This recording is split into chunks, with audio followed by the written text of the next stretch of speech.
A paz do Senhor, meus irmãos. Sou o presbítero Isaías. Que Deus te abençoe, que Deus te guarde, que Deus te ajude. Graças a Deus por mais essa oportunidade. Quando eu era criança, né?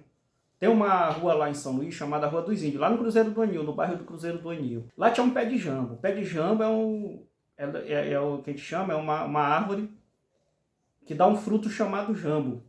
Aqui em São Paulo eu nunca vi jambo. E jambo é uma fruta roxa, né? Que ela fica madura, ela fica bem docinha. Então, tinha uma época que ele ficava carregado. E toda vez que eu passava lá na Rua dos Índios, que eu via esse jambeiro carregado, eu e meus colegas dava vontade de jogar pedra, pedaço de pau para derrubar a fruta para a gente comer.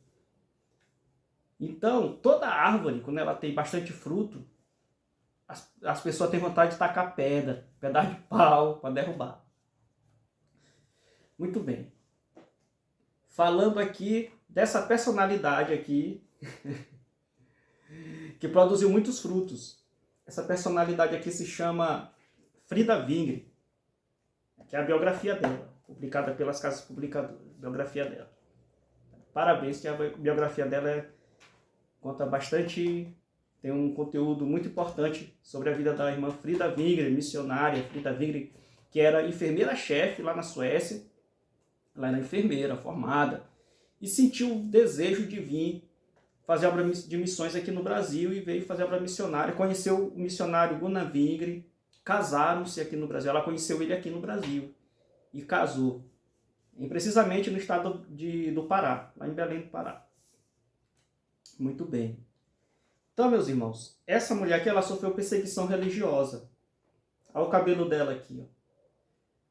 Essa foto aqui, ela tá com o cabelo bem curtinho.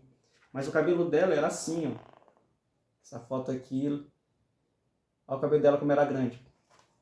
Então, na primeira convenção geral que aconteceu em Natal, na década de 30, que foi tratado o assunto das mulheres, se a mulher podia pregar, se a mulher podia dirigir culto, se a mulher podia ensinar, essa questão aí, foi resolvido o seguinte lá, que elas podiam sim cantar, pregar, dirigir culto, só tinha essa parte aí, que eles frisaram muito bem.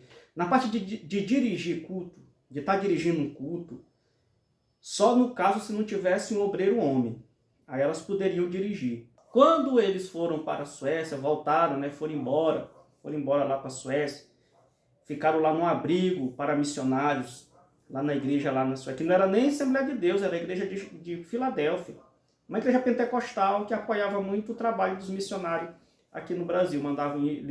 Elas enviavam, a igreja enviava lá da Suécia recursos, né? Alguns recursos. E eles foram para lá. E quando o missionário Gunnar Wingre morreu, ela quis voltar para o Brasil. Ela quis vir embora de lá, né? Com certeza, ela queria ir para um lugar onde ela era mais útil, onde ela começou um trabalho, ela queria voltar para o Brasil. Só que ela estava com os filhos pequenos ainda. E ela queria voltar de qualquer jeito. Ela queria voltar de qualquer jeito para o Brasil.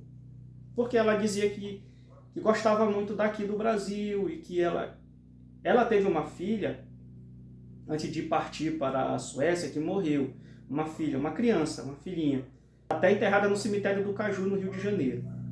Ela dizia que tinha um pedaço dela que estava enterrado aqui no Brasil e ela queria vir embora e tal. Só que ela não teve apoio. Com certeza, os missionários pastores da Filadélfia mandaram algum telegrama para o Brasil. Os brasileiros disseram, não, a gente não quer ela aqui não tem como ficar com ela aqui, porque quem que vai cuidar dela e tal. Naquela época, mulher viúva, com essa questão aí. E o pastor Levi Petro, lá da Suécia, disse, mesmo, não é bom mesmo que ela vá, melhor ela ficar aqui mesmo e tal. E disseram para ela, irmã Frida, a senhora vai ficar aqui, não tem como você ir para o Brasil. De boa, você tem que ficar aqui, seu filho está pequeno, certo. Só que ela queria vir de qualquer forma, ela pegou e foi para o porto, lá, para vir embora, com os filhos dela, com as criancinhas. Os irmãos chegaram lá com uma ambulância, os irmãos da Suécia. No livro conta que eles conversaram com ela, você não pode ir, você está com as crianças, disse que ela aceitou de boa. Mas eu procurei em outras fontes, que eles chegaram e falaram assim, pega ela aí, não vai não, pode não ir, não é para ir, você não vai sair daqui. Não tem como, não pode. Agarraram ela, botaram logo uma camisa de força dela. Diz que foi assim, diz que o negócio foi acalorado. Botaram ela na ambulância e levaram ela para o sanatório. Alegando que ela estava com problema na cabeça. Depois os filhos cresceram, começaram a cuidar dela, pegaram ela, cuidaram dela até ela morrer. Lá na Suécia, ela nunca mais veio para o Brasil. Então, meus irmãos, isso reflete um pouco da ingratidão, né? Da ingratidão. Ela sofria perseguição religiosa, irmã Frida. O cabelo dela aqui, o cabelo dela era assim, grande, né? E na questão da igreja, sempre fala assim, não, a mulher tem que ter o cabelo grandão, a mulher tem que ter o cabelo grande. E a Frida Wingler, ela tinha uma visão, na questão do trabalho das mulheres na igreja, eu acho isso muito interessante, né? Não é questão de feminismo não, mas sim uma participação melhor na obra de Deus.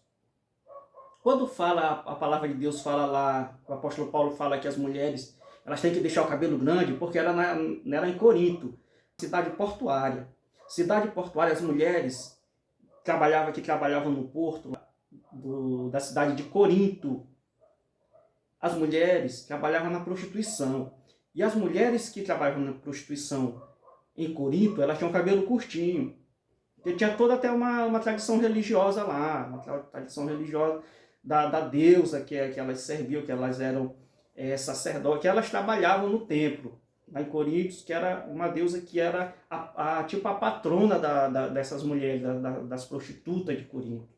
Ela era... Então, elas tinham os cabelos bem curtinhos.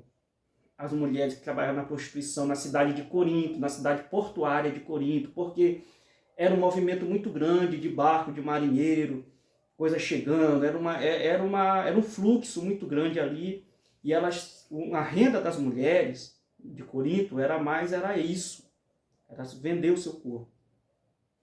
Então o apóstolo Paulo reparou que essas mulheres tinham cabelo curtinho, ela deixava porque era a marca delas, era a característica delas, das prostitutas de Corinto. Então o apóstolo, quando essas mulheres aceitavam Jesus, ouviam o evangelho e se entregavam a Cristo, aceitavam a Jesus, queriam mudar de vida, o apóstolo Paulo disse para ela, vocês cubram a sua cabeça. Se você tem um cabelo curtinho, cubra até ele crescer. Porque depois que o cabelo delas crescesse, elas iam perder essa característica de mulher que trabalhava nessa vida aí, nessa vida. Então, aquelas que estão chegando agora, que estão com o cabelo curtinho ainda, põe um véu na cabeça, põe um lenço na cabeça. Por quê? Para os homens não ficar tomando gosto. Os homens não ficar tomando gosto com elas. Entrasse assim, os cabelos curtinhos, eles já sabiam que essas mulheres tinham essas características. Eles iam ficar tomando gosto com elas, ia ser ruim para elas. Ia ser um incômodo para elas. Então, o apóstolo Paulo disse assim, vocês usam lenço na cabeça de vocês. Quando o cabelo de vocês estiver curto, mas deixa crescer. Porque é o véu, né? Ele já dizia assim, para elas se sentirem, né, mais com a sua autoestima maior, melhor, né, com aquela... se sentir melhor mesmo e tal. Então, tudo isso, toda a questão do cabelo curto, cabelo grande, é uma questão, tem um contexto histórico para isso. Não estou dizendo que é errado, não é errado, não. Então, essas são as características da igreja. Antigamente, quando se falava em teologia sistemática para a pessoa estudar, a igreja era muito contra isso. Não, negócio de teologia, a letra mata, rapaz. A letra mata. Sendo que a letra mata que o apóstolo estava falando era da lei, era a letra da lei. A lei era o ferro fere, será ferido. Né? A lei era essa. Pecou, morreu. A mulher foi apanhada de adultério, pedreja ela. O homem também, pedreja na mesma hora. O que o homem roubou, corta a mão dele ligeiro. Era a lei era assim. Era sem misericórdia. Então, a questão da letra matar era isso que Paulo falava. Não era questão de estudar, de se aprofundar nos estudos, nas escrituras, saber o porquê. Então é isso. Então, tu tem que dar Assembleia de Deus, procura saber a tua história, a tua origem. Eu me lembro que quando eu era criança ninguém falava de missionário, nem dos missionários. Já veio falar dos missionários já na década de 90. Eu ia para a igreja, não tinha nem culto de missões, não tinha. Antes da década de 90, assim, não existia. Parece que a Assembleia de Deus nasceu de uma explosão, do Big Bang. Bum! Surgiu a Assembleia de Deus no Brasil. Aí depois, dos anos 90, foi dado o maior foco para a obra missionários, os missionários Daniel Berg e Duna Vingre, a Frida Vingre. Então é muito bom saber da nossa história. Amém? Que Deus te abençoe, que Deus te guarde e até a próxima.